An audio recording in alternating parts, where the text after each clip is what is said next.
Hello and welcome to Twerk, a space where you can hear and read about some amazing people, the fantastic jobs they do, and the paths that led them to where they are today. I am here with Maddy. Hi, Maddy. Hi, Jobs. Could you tell the listener what it is you do for a living?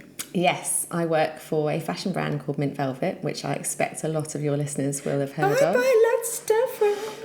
Good. Keep buying more. I know. I would love to buy more, but that's a whole other conversation. Do. And I think my job title is International and Growth Director. I bloody love that. I mean, absolute boss bitch, Maddy. So, and I might change my title to Boss Bitch. International Boss Bitch. International Boss Bitch. Brilliant. Okay. Can you explain a little bit about what that is before we track back? Yes, I can. So it's probably not a role that you would ever advertise because I've fallen into it, and we've kind of carved out a role that suits me within the business and suits my ways of working. Because probably worth mentioning, I work 50% hours. And I'm completely flexible about what those hours are, and I have no direct reports. So, oh my God, I love this job even more. It's a good job. Oh, so effectively, great job for a great brand. What me and my lovely boss, who's the founder of Mint Velvet, have worked out is what is the role where I can add the most value to the business using the skill set that I've got. And we came up with International and Growth Director, which is effectively, I look after all the strategic development for international and where our next kind of growth opportunities are. And then from a kind of UK and growth perspective, I look at kind of customer acquisition and kind of new opportunities and opportunities to change the way that we're already working. Yeah. But I don't necessarily get involved in the kind of... In the day-to-day. And the nuts and bolts of kind of how things are operating and what the team are doing kind of on a daily basis. But I do get kind of rolled in when something gets a bit complicated or things are going hard. a bit tits up. Yeah, exactly. Yeah. And it needs changing. But that's brilliant though, because you're that external pair of eyes, aren't you, that comes in and can just sort of... Sometimes you just can't see the wood for the trees. Which is how it started. So I started as a consultant with the business. So I started as a kind of consultant contractor, whatever you like to call it. So just doing a couple of days a week, supporting on growth. Yeah. And then I've now been there 4 years. So, at some point that contracting relationship needed to become permanent. We're now going to chat back, as we always do. We're going to talk about little Maddy. So when you were younger, teeny tiny Maddy, what were you like? What were you into? Primary school, secondary school, that kind of thing. I was mainly into wanting to be a boy. Don't seem like I've got a mouthful of tea. Little Maddy liked to be taken for a tomboy. Yeah, right. Real tomboy. Yeah. But so I was very tomboyish, really outdoorsy, loved kind of being in the mountains with my mum and dad. We used to go to the Lake District on holiday. I liked my sport. Probably quite, dramatic and bossy. Very much like my own daughter is now. Some of those features have been tamed a little bit over the years. But busy into everything. Very busy. Just doing stuff all the time. Yeah. And school, did you like school? I really liked school. I did really well at school. In a kind of easy way, it just came a bit easy, or... Yeah, I mean, I think it came easy. Academically, things have always been quite easy for me, but I think I was also a very diligent child, so I liked to please. I did my homework on time. Okay. I wanted to do it well. I wanted to get A's. Right, okay, so good at school. Favourite subjects? Maths. Really? Yeah, maths, science, yeah. Okay. Then did really well at school. What did you go on to do at college? So I did a chemistry degree. No, but before that, college. Was I still at school for A-levels? Yes, for A-levels, yeah. A-levels, I did... I had a bit of a mixed bag of A-levels. I started off doing maths, physics, chemistry and further maths, so bloody hell, standard combo. Yeah. And I can remember the first few physics lessons, and I was the only girl in the class, and we were doing a really dry subject of stress and strain on materials, and I was like, I cannot do this for 2 years with these people. So I sacked that off, which actually I think was a real shame, because I think had I been in an environment where there were more girls and a little bit more spark in the room, I probably would have stuck out physics A level, and I would probably have really enjoyed it and done well. But I mean, I can literally remember that room thinking, this is not a room I want to be in. Yeah. And but so good on you for making that call, though. But even at that age, a lot of kids would have just gone, just got to stick, you know, see put it up through. with it. Yeah. Whether they wanted to or it's not. not good. So I changed, and I took on German. So I did maths, further maths, chemistry, and German A-levels. I mean, that all sounds very German. And I'd already got a French AS level. So we did, at the school I was at, we did that in like a year early, and it's probably still the same. So so 4.5 A-levels, I guess. Brilliant. I've got. And then on to uni? On to uni to do a chemistry degree, where having a physics A-level would really have helped, which I didn't have. But what were you thinking at this point then, career-wise? I wasn't really thinking. My parents are very analytical. Are they? And both well-educated, both successful people. And they were brilliant in terms of helping decide what A-levels to do in a kind of, this is all about having options for the future. Yeah. So it wasn't about, here's the path that you have to go on and what you're going to do to that. It's, well, you're not really sure what you want to do, so what's the way to set up the options for the future? Yeah. And I think their advice, which I would actually give the same advice to anyone now, is it probably doesn't matter what you do for a degree, as long as it is, if it's a good degree from a good university, it's going to stand you in good stead. If it's something kind of more vocational, then maybe it needs to be more relevant to your work. But if you've got a maths degree from Warwick, you're going to be able to get any job that you want. God, I mean, I haven't got a maths degree from Warwick, but I've got a chemistry degree from Oxford. Like, it looks good, you know. Then I started applying for graduate schemes, and I was offered a graduate scheme working for ExxonMobil, which is like Esso. Yes. So, chemical company. So I was chemistry degree, chemical company, kind of makes some sense, but I was given a role in their kind of commercial function, so chemical sales was the job. Yeah. So, I mean, it was brilliant. Like, graduate schemes are good because we had a few weeks in a hotel in London getting to know all the grads from all of the different kind of places in the UK that we were going. Then we went down to Southampton and had a few more weeks in a hotel with our kind of local grads and, you know, being taught the ropes and meeting the grads in the year above. And it's, you know, it's sort of ready-made friendship groups. So I'm going camping with a load of the Exxon grads that I started with next weekend. So we're all still friends. So, they're a really good bunch. And this is from when you were like 22? So I would have been 21, I think, maybe when I left uni. 21 when I left. So 21 to 24. So that was down in Southampton. So I was selling bulk chemicals to chemical companies. So driving around the UK. But really easily, because you know what you're talking about, though. Yeah, to an extent. I mean, they knew what they were talking about as well. But ultimately, a lot of that was about price. So it was commercial negotiation, really. So there was an element of... And did they teach that? I'm guessing they taught you all of that kind of stuff. Yeah, I mean, to an extent. And it was a very, like, looking back, it was a very safe environment in that, you know, it felt important, but you got a boss and they've got a boss. Yes, and, you know, the extent to which you could really go wrong was quite limited. And what was the male to female ratio? Oh, lots of men. Was it? I was going to say, I can't imagine you. I mean, so my current job is the first time I've ever really worked with women. Yeah. So, so the oil and gas is very male dominated. Not at Exxon, actually, because they're taking kind of grads and you get us to 50-50 mix of grads coming in. And then it gradually changes as you get up into the higher ranks. But the chemical industry in general, I mean, I remember going to the Chemical Industry Association dinner and just looking around the room and going, wow, I think I'm like maybe 1 in 10 women and there's like 1,000 mainly old men. Yeah. I'm sure the industry has changed a little bit, but maybe not that much. Yeah, it will have done, but like you say, probably not that much. Wow, okay, so... there for 3 or 4 years? Yeah, not for me. It wasn't for me. 3 or 4 years is still a decent stint, though. Yeah, I mean, I think, again, that was a bit of that sort of the diligent side of things, like doing the right thing, you know, you stay in a job, you try and progress. Well, when we totally. And like there now, was that, you know, you should be here for a period of time. Yeah. And they did a good job in Exxon, as I think they do in a lot of big companies of... you know, you're doing brilliantly, you'll get the next promotion, you know, here's a little bit more, like, oh, so no. They keep you and they kind of keep blowing a bit of smoke up your arse, you know, so that you feel like the world outside is somewhere you don't want to go, you know. So 3 years was perfect. I got a couple of promotions during that time, and then I started thinking, and I wanted to move to London, so I'd split up with my uni boyfriend, and it was you know, a lot of my mates were in London, so it was kind of time to change things up a bit.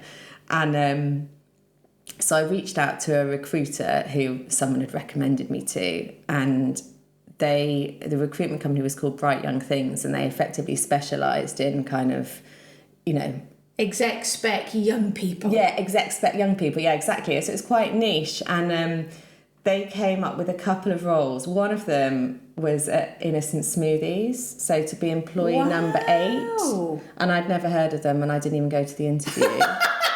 I mean, what a mistake. Sliding doors. I know, moment. such a sliding doors moment. I might not have got the job, obviously, but, you know, it would have been quite a good time to join. But, like, working for startups now is considered cool, isn't it? Back then... It wouldn't have been the right thing for me. I was moving to London. I needed to have a salary that I could rely on. I wasn't kind of... Mum and Dad weren't going to be throwing cash at me. You know, it was you've left home now, you've got a salary, you're on your own, kids. So, there's no business in smoothies, is there? Who buys smoothies anyway? Who's going to buy those things?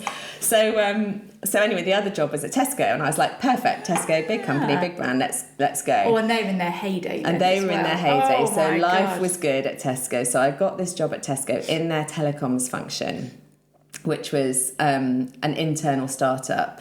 So they had Tesco Personal. They got a team who'd come over from Tesco Personal Finance, where they'd done a JV with RBS. Yes. And then they'd done a JV with O2 for Tesco Telecoms and Tesco Mobile. Yeah. And then they were sort of in the early stages of setting up a kind of fixed presence, so home phone, dial-up internet and broadband, and then latterly kind of internet phones, like Tesco's answer to Skype. You know, I mean, it's quite, when you look back on it now, like, it's all very kind of old-fashioned technology, but at the time it was kind of, you know, it was kind of a big competitive market. So I looked after dial-up, broadband and internet telephony. Wow. And kind of managing the commercial propositions for those and working with the partners. It was a good job. I was going to say, and I bet that was... Yeah, it was a really good job and a good team. And again, it was one of those sorts of transformational times where I made really good friends. One of my friends who I made there is my daughter's godmother. And, you know, we're still very close as a group. And it was a good team. It was a bright team, and it was good times. Yeah, I can imagine. Wow. So how long were you there for? So I was in that role for... I don't know, maybe a couple of years. And then I stayed at Tesco a bit longer, and because Tesco's a big company, you can move around. So, and I got promoted a couple of times. Like, and recruiting from it within, don't they? And the management training schemes were really good. And it was just brilliant, perfect training, lots of leadership development. You know, I think very lucky to have been kind of, you know, gone through that system. Yeah. Met some brilliant people, you know, there was some fantastic leadership, you know, and money. And enough money, and the money kept getting better and better. I mean, it's not like banking salaries, but it's decent. And it was good times. And they were very much at the forefront of a lot of stuff. They were considered quite innovative, for, you know, in the industry, weren't they? Exactly. So I did a buying job. So I bought house plants and garden plants, and then I think just before I left, I was doing a kind of commercial strategy role in Tesco.com. Wow. Which was another really good one. We were looking at setting up Tesco Marketplace, so selling other people's products on the Tesco sites, which ended up not really ever kind of going anywhere. But I was involved. Bit of an Amazon kind of exactly. response. It's called Project Nile. Was it? Yeah. Oh, okay. In response to Amazon. Yeah, exactly. I mean, you could never guess that one, could you? Wow. So that was the role I ended up doing before I left, and then I met Ed, my now husband. And we decided to take a career break together, and we went and did a ski season. So I think we were 30, and we went to do the ski season. Tesco let me take it as a career break, but I ended up not going back. While we were doing the ski season, which we'd paid, you know, we'd saved up to go on, and I was working while we were out there, I was applying for jobs. Well, actually, I was ringing around people I knew to see if anyone had got a job available. And I'd met the CEO at Wiggle previously while I was working at Tesco, and I was into kind of my cycling and my running and all of that sort of stuff. So I reached out to him and was like, "Have you got any jobs?" And he said he had got a couple of jobs. He'd got a head of product marketing, which I don't even really know what that meant, but I went for the interview for that, and he was like, "Well, you'd be no good at the head of product marketing." but how about head of international? And I was like, yeah, sure. I've never actually head of international marketing, I think the job title was. I was like, wow. Never really done marketing, don't really know much about international business, but sure. Just been skiing. I've been in France for 6 months, very international. Yeah, they all spoke English, but yes, very international, let's go for it. So, and the business, I mean, the Wiggle business at the time, I think there were maybe, it was very different to Tesco, put it that way. I think there were probably 30 people in the head office. The head office was like sat above the warehouse. Yeah. It was kind of growing up from being a startup into something a bit different. So they just recruited Humphrey, who was ex-McKinsey, to come and be the CEO, and he was starting to create his team. And I was one of the people that he brought in as that kind of like, let's spruce this business up for fast growth and then sale ultimately, which so we had kind of 3 years where a team of us kind of came together, grew the business as fast as we could, and then ultimately exited. And it sort of evolved into me not going back. There's a lot of change at Wiggle at that time. So the CEO had literally left the day before I went off on maternity leave. So I had 2 hours with the new CEO, I think the day before I went off on mat leave. You're right there, like... And I'm there thinking, oh, there's some writing on the wall here. Like a lot of people were moving around, and it was a bit of the end of an era, really. Yeah. You know, I was definitely part of the old CEO's team. So it kind of made sense not to go back in reality. And it was sad because it was good times, but the good times I think were over, or the good times that we'd got used to were a bit over. Yeah. And it coincided really nicely with a friend of mine from uni contacted me when I was on mat leave. So he worked for Tom Singh, who was the owner and founder of New Look. I don't know who's... Oh, yes. So it's when you were saying that, I was thinking, I know that name. Heard of him, yes. So he has a kind of, I guess you call it like a family investment trust, which one of my friends was working for as one of kind of his employed financiers. Right. And Duncan, my friend, phoned me and he said, look, I'm on the board of a couple of companies. They need a bit of help. How old was he at this time? We were maybe 30. I was going to say...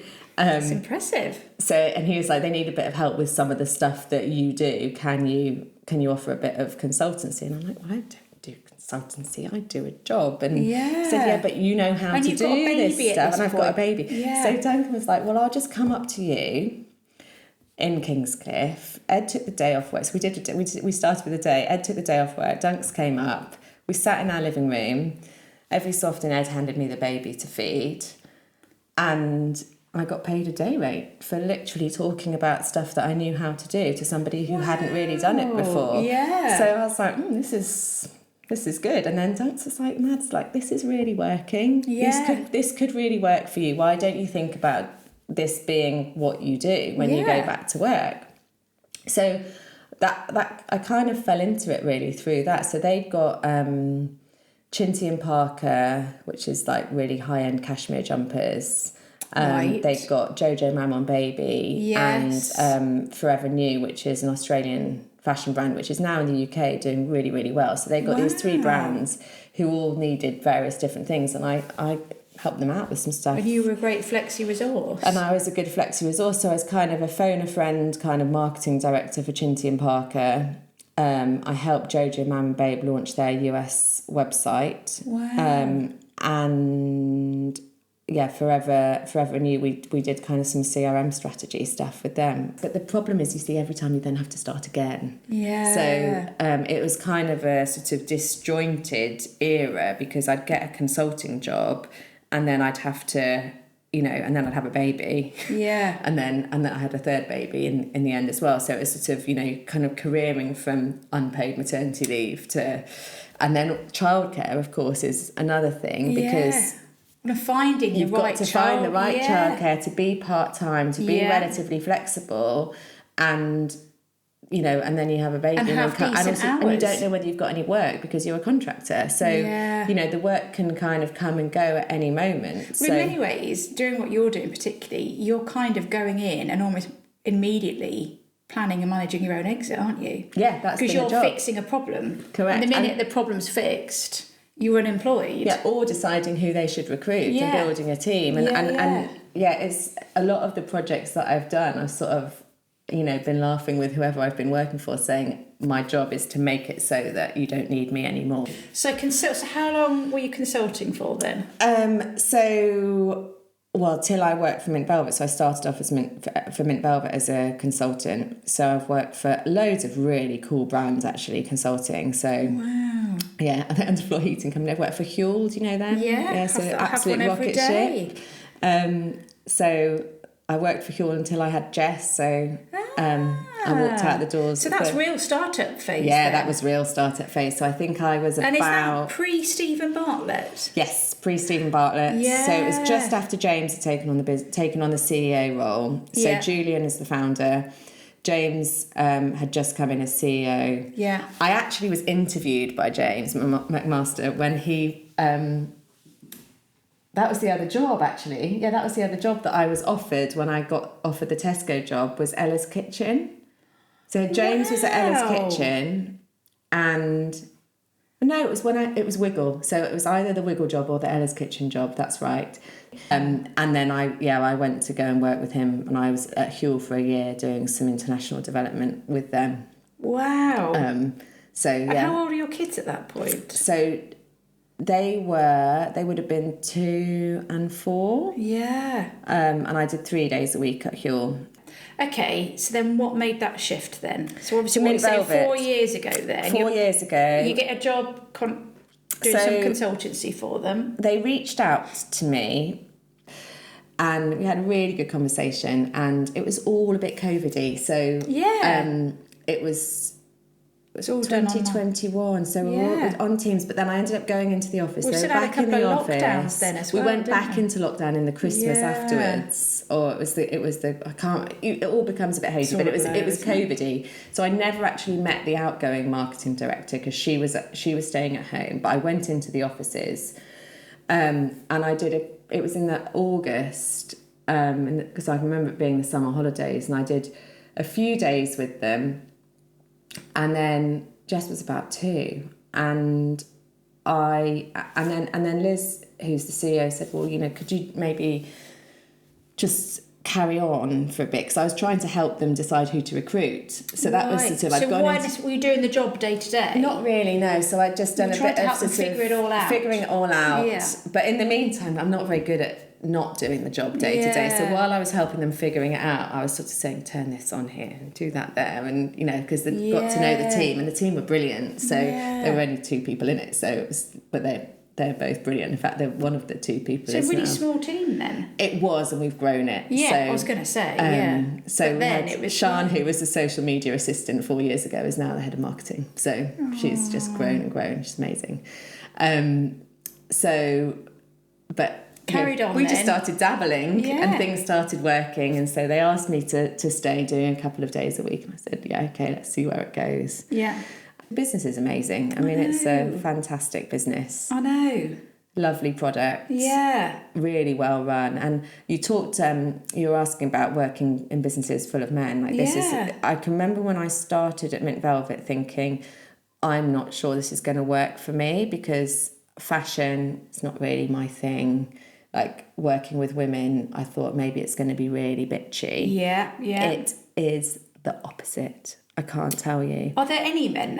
So there are men there. Yeah. Yeah. There are. Are there any men? There are men there. So there's at the moment there's no men on the leadership team, which is a shame, because it's better, I think, when you have a mixed board. Yeah, and I think absolutely. We would like to have men on the board, definitely, or not the board, but on the leadership team.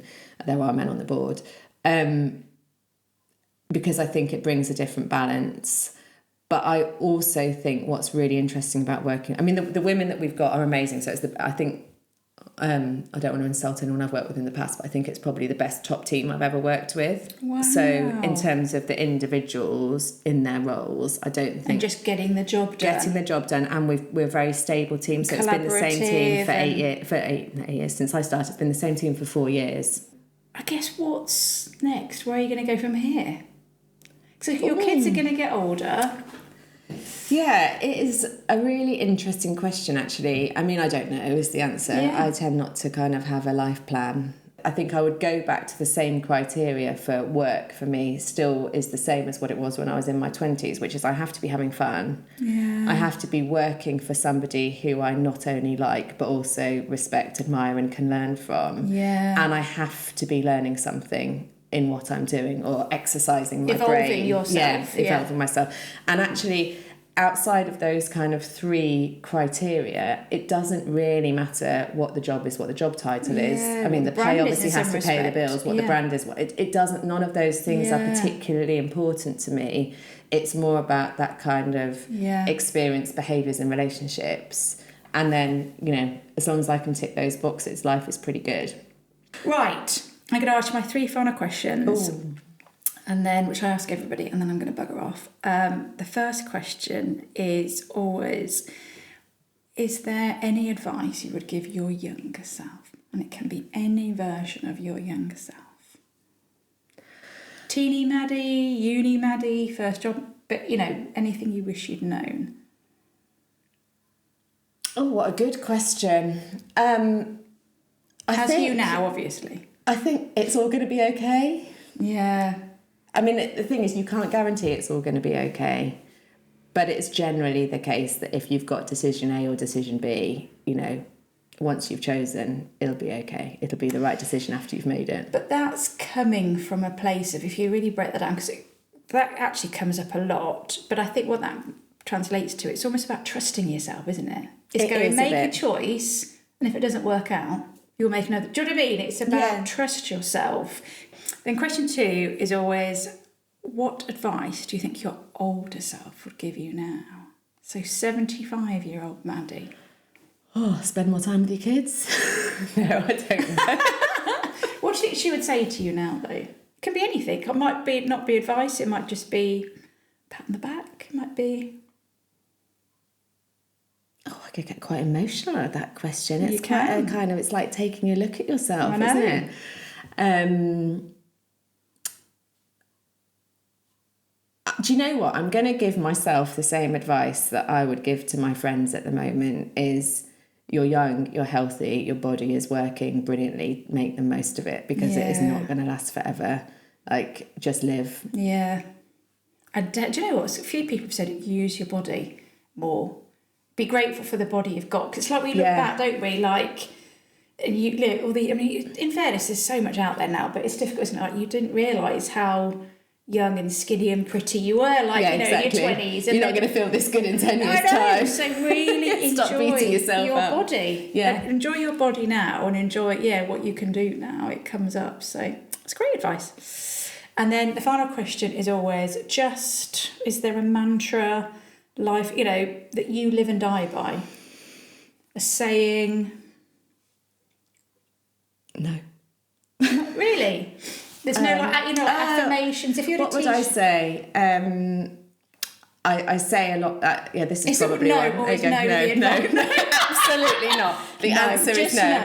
Have you got time for this? No. Can you do a podcast? No. Should have been no. Just say no.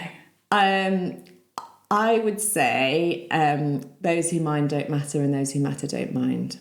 Oh, that is a good one. Don't think about what other people are going to think because the people who love you will be absolutely fine. Yeah. Thank you very, very much, Maddy. It's an absolute pleasure. Thank you, Chops. Yay!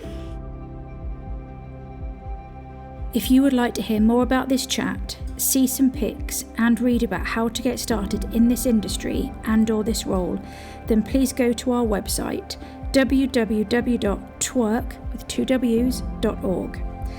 The link is in this podcast page and across our socials. Sincere thanks.